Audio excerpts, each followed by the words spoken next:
এবারে বক্তব্য দিতে অনুরোধ জানাবো আজকের অনুষ্ঠানের সভাপতি,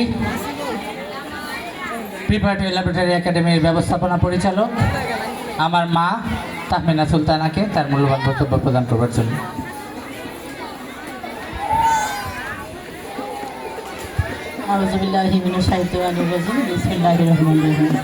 উপস্থিত প্রধান অতিথি এবং সম্মানিত অতিথিবৃন্দ, আমার প্রিয় ছাত্রছাত্রী এবং অভিভাবকবৃন্দ, আসসালামু আলাইকুম।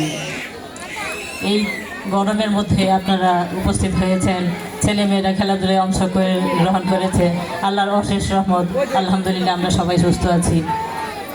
তো সময়টা একটু যদিও দেরি হয়ে গেছে, তাও বাচ্চাদের আগ্রহ উদ্দীপনার কথা শুনে আমার খুবই ভালো লেগেছে যে ওরা খেলায় এত আগ্রহী, পুরস্কার ওদের জন্য কিনা হয়েছে।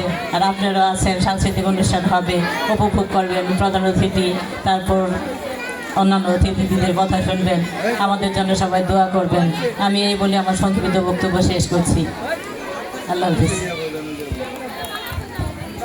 ধন্যবাদ আম্মুকে। এবারে